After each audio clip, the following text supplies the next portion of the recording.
Ceci est un livre audio autogénéré par Google. Le vieillissement des immigrés en France, le cas des femmes et des hommes vivant seuls. Rémi Gallou. Introduction. Vivre seul est une situation particulière. On sait qu'un ménage isolé ne l'est pas nécessairement au sens social ou affectif du terme, et qu'une personne vivant seule demeure souvent bien entourée, entourage familial, réseau amical, voisinage. Cependant, l'avancée en âge constitue un facteur de fragilisation pouvant se traduire notamment par une dégradation de l'état de santé et des conditions de vie.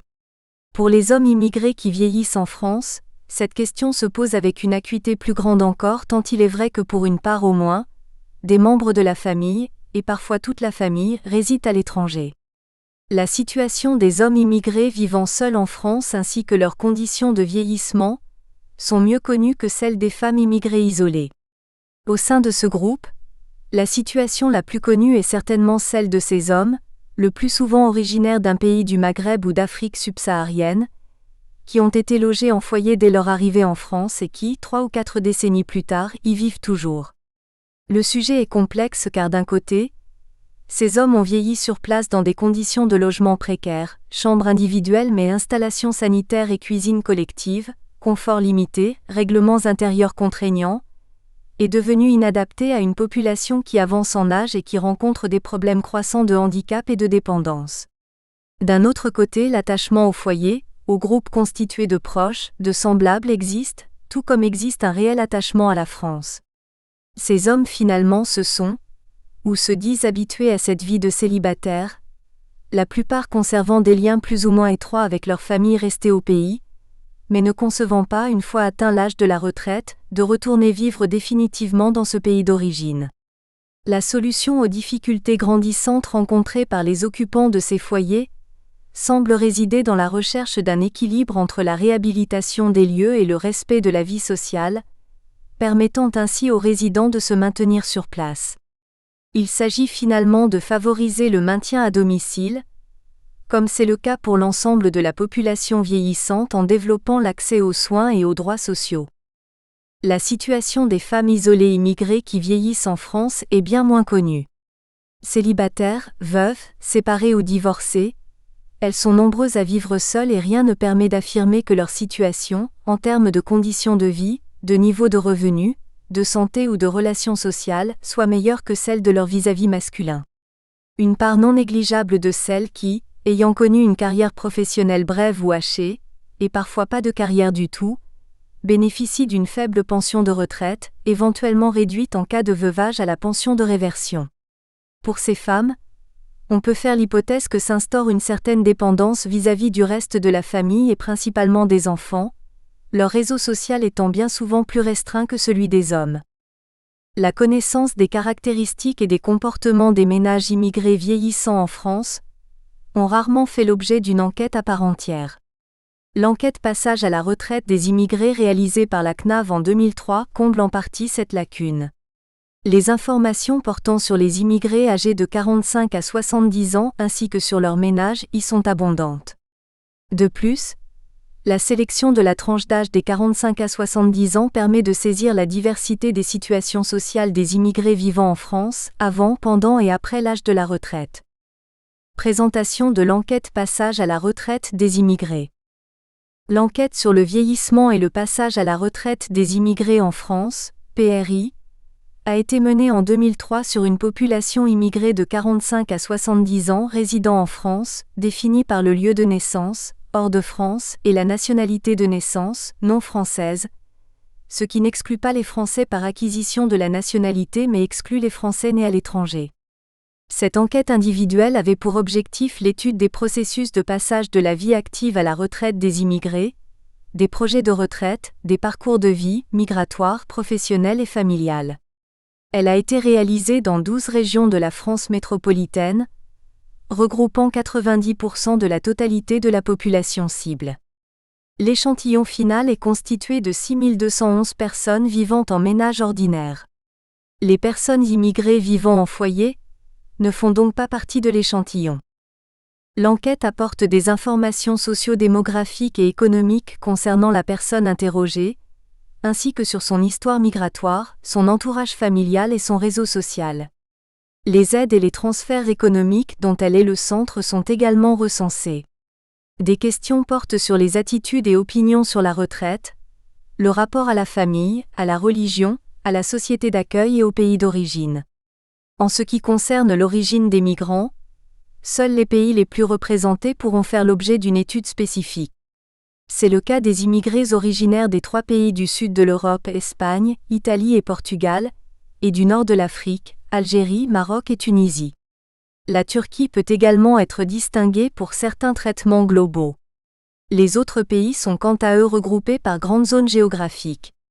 Les migrants originaires d'Europe, qui sont encore les plus nombreux dans les tranches d'âge considérées par l'enquête, seront différenciés selon qu'ils sont originaires du Nord, ex-Union des 15, ou des autres pays européens, majoritairement ceux de l'Est.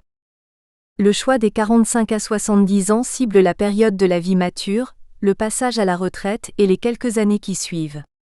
Il permet d'étudier des cohortes issues de vagues migratoires, avec des profils et des provenances spécifiques à une période précise de l'histoire récente des migrations.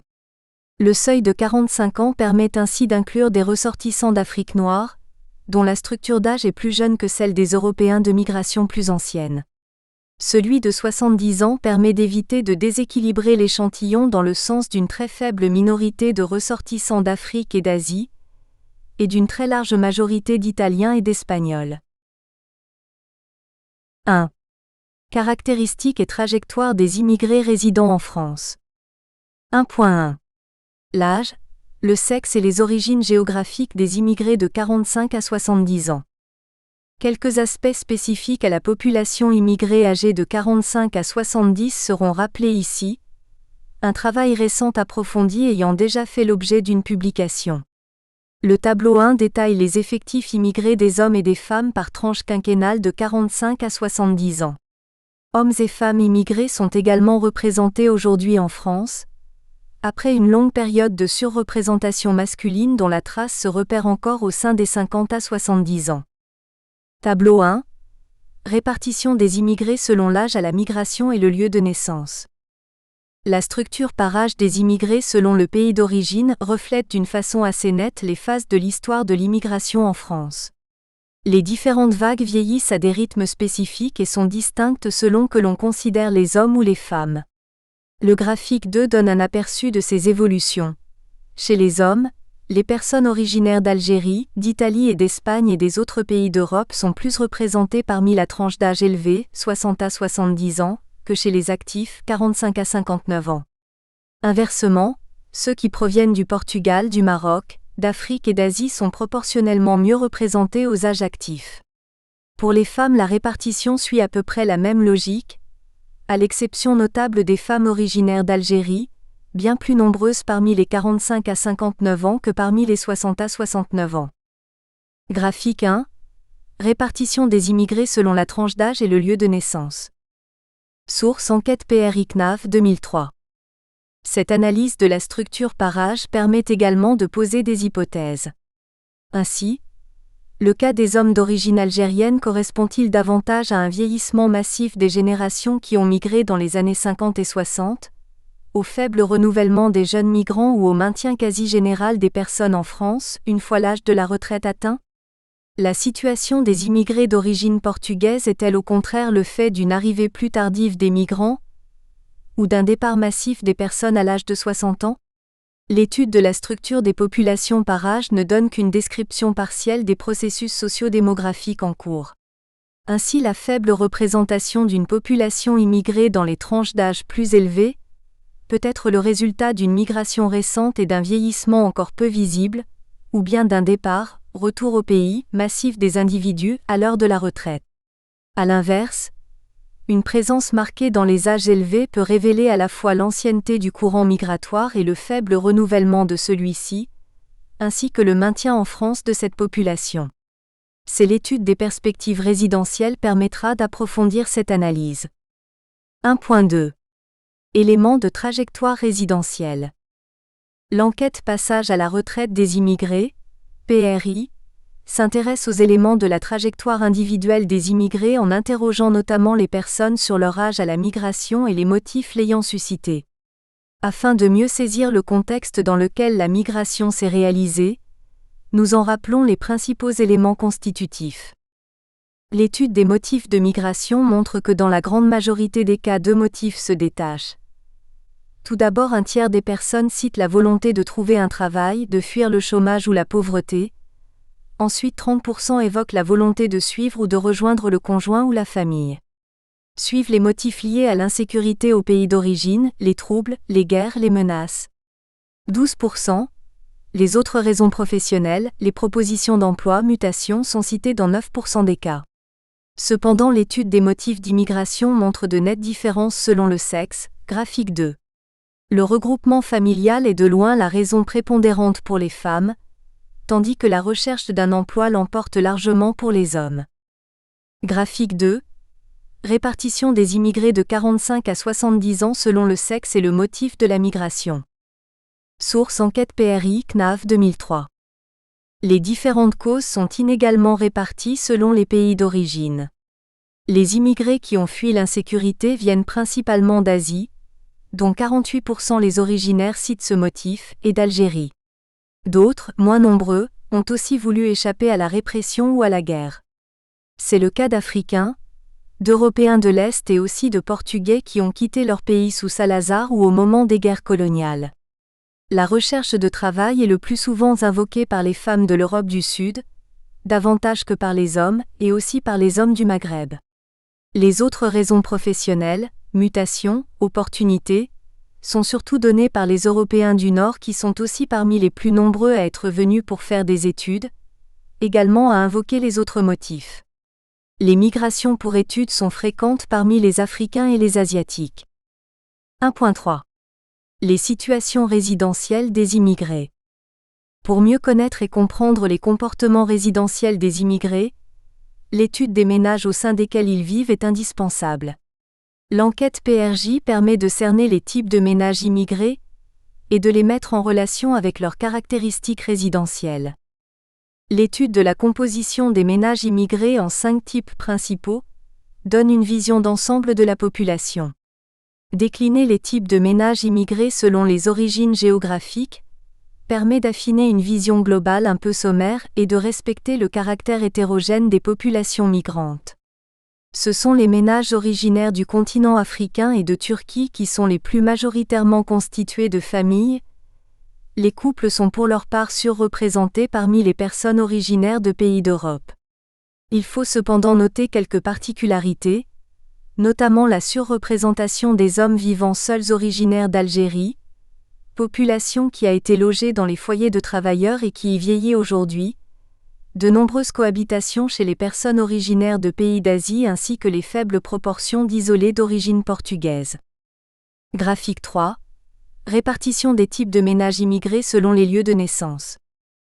Source, enquête PRI CNAV 2003 et EHF, INSEE 1999. En 2002, l'enquête nationale logement réalisée par l'INSEE indiquait une proportion de 56% de propriétaires en France, dont 21% d'accédants. Pour les ménages immigrés, ces chiffres étaient respectivement de 35% et de 15%. On retrouve ces écarts dans notre échantillon, à un niveau plus élevé cependant. 76% de propriétaires non immigrés et 52% de propriétaires d'origine immigrée. La sélection d'une population de référence d'âge mûr ayant tendance à tirer vers le haut le nombre de propriétaires. La sous-représentation des immigrés parmi les propriétaires peut s'expliquer par un niveau de revenus dans l'ensemble inférieur à celui des non-immigrés, mais également pour partie, par l'absence de transmission patrimoniale. Peu d'immigrés héritent d'un patrimoine immobilier sur le territoire. Comme c'est le cas pour l'ensemble des ménages, l'âge moyen des immigrés propriétaires est plus élevé que celui des immigrés ayant un autre statut d'occupation. Les propriétaires ont en moyenne 56,1 ans, les locataires du social 54,9 ans, les locataires du privé 54,3 ans. Les détenteurs d'un autre statut ont en moyenne 54,7 ans. La représentation graphique des statuts d'occupation selon les pays d'origine fait apparaître de grandes tendances et quelques particularités. Graphique 4. Les ressortissants des pays d'Europe sont davantage propriétaires que la moyenne des immigrés. Les personnes qui viennent du Portugal font figure d'exception, avec une proportion de la catégorie autre statut 2 fois supérieure à la moyenne, 9% contre 4%. Il s'agit pour la plupart de personnes qui exercent des services directs aux particuliers et qui bénéficient à ce titre d'un logement gratuit. Les immigrés en provenance des pays d'Asie sont légèrement surreprésentés parmi les propriétaires, 56%, et quand ils sont locataires, ils le sont plus souvent dans le parc privé, 22% contre 16% en moyenne. Seuls 16% résident dans le parc social, contre 26% en moyenne. Les personnes originaires des pays du Maghreb et des autres pays d'Afrique se distinguent par la grande place qu'occupe la location et en particulier le secteur social dans leur champ d'occupation résidentiel. Graphique 4. Statut d'occupation des ménages immigrés selon l'origine géographique. Source enquête PRI CNAV 2003. Enfin, l'ancienneté de la migration tient une place déterminante dans l'accession à la propriété. Les immigrés propriétaires sont ceux qui vivent en France depuis plus longtemps, avec près de 34 ans en moyenne. Viennent ensuite les locataires du secteur social, en France depuis un peu plus de 29 ans en moyenne, et ceux du secteur privé, depuis 26 ans et demi. Dernier lien relevé, celui unissant taille du ménage et répartition dans les fractions du parc de logement. Les ménages immigrés présentent une taille moyenne supérieure à celle des autres ménages. Plus de 28% des immigrés de 45 à 59 ans vivent dans des ménages composés d'au moins 5 personnes. Cette proportion est de 7% pour les non-immigrés. Les immigrés en provenance du Maghreb et des autres pays d'Afrique, de Turquie vivent davantage en famille, leurs ménages sont plus grands. 3 fois sur 4 la personne de référence de ces grands ménages est originaire d'un pays du continent africain ou de Turquie. La majorité de ces grands ménages, 53%, est locataire au sein du parc social, secteur d'habitat qui propose des logements plus grands 3,5 pièces que les autres en moyenne, 3,3 pièces. Notons que les logements en accession à la propriété sont plus grands encore, 4,7 pièces, mais il s'agit alors de la capacité des ménages à financer un tel projet qui est en cause. 1.4. Les perspectives résidentielles des ménages immigrés. L'enquête PRI fournit des informations sur les perspectives de retraite des personnes qui n'ont pas encore terminé leur parcours professionnel. Jusque-là, la connaissance des intentions de départ, le retour au pays, de maintien en France, au même endroit ou ailleurs, de l'existence et de la fréquence des va-et-vient entre la France et le pays d'origine restait empirique. Cette enquête apporte une réelle amélioration des connaissances sur ces questions. Nous présenterons ici une première série de résultats qui dégagent les grandes tendances en matière de perspectives résidentielles des immigrés vieillissants. La grande majorité des immigrés qui n'ont pas encore pris leur retraite souhaitent rester habités en France. 6 personnes sur 10, graphique 5, assurent que c'est le choix qu'ils feront quand le moment sera venu. Le second vœu concerne le va-et-vient entre la France et le pays d'origine. Un quart des personnes interrogées se prononcent pour ces transmigrations. Le retour définitif au pays, modèle mineur, ne concerne qu'un peu plus de 7% des souhaits exprimés. Enfin, une personne sur 10 ne sait pas encore ce qu'elle décidera. Graphique 5, perspective résidentielle des immigrés non retraités. Source enquête PRI CNAV 2003. À l'origine de la migration, un peu plus d'un tiers, 36% des immigrés souhaitaient s'installer définitivement en France, 42% pensaient passer quelque temps en France, ou bien y dérouler leur carrière professionnelle avant de rentrer au pays et 22% n'avaient pas d'opinion à ce sujet. Il existe une correspondance entre ces intentions originelles et les souhaits exprimés au moment de l'enquête, parfois juste à la veille de la retraite. Près de la moitié des immigrés, 48% qui souhaitent rester vivre en France et de ceux 47% qui, retraités, sont effectivement restés, avaient déjà comme objectif initial de s'y installer définitivement. Cette proportion tombe à 11% s'agissant des personnes qui ont exprimé le souhait de retourner définitivement vivre au pays d'origine. Inversement, un peu plus de 70% de ceux qui souhaitent retourner définitivement au pays ont déclaré avoir déjà ce projet à l'esprit au moment de migrer en France. 2.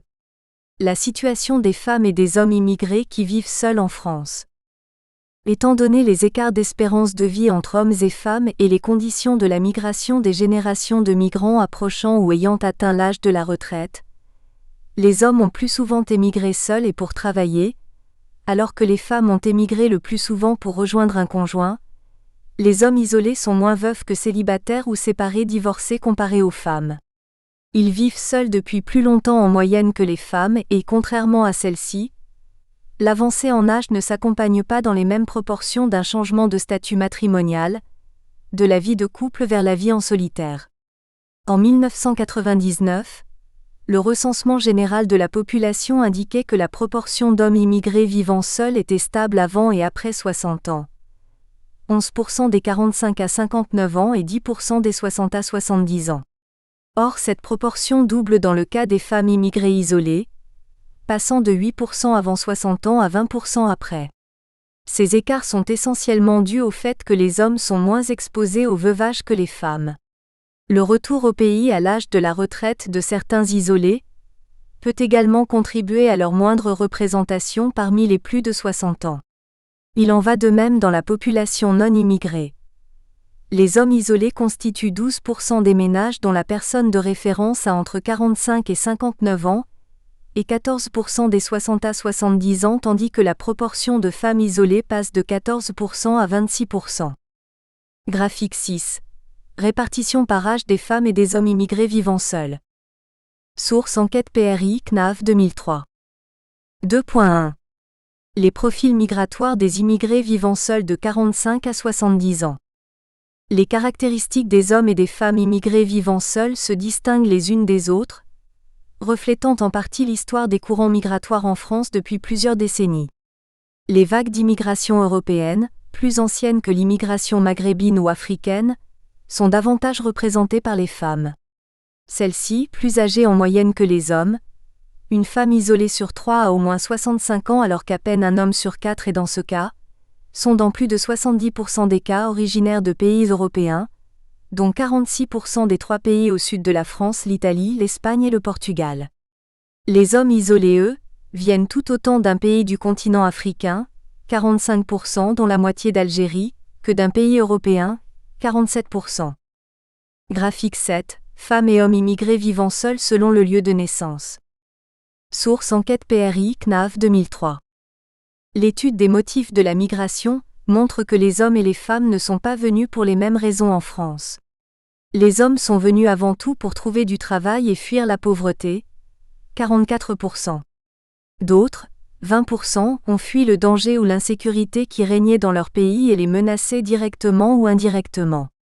Dans 14% des cas, il s'agissait d'une opportunité professionnelle ou d'une mutation.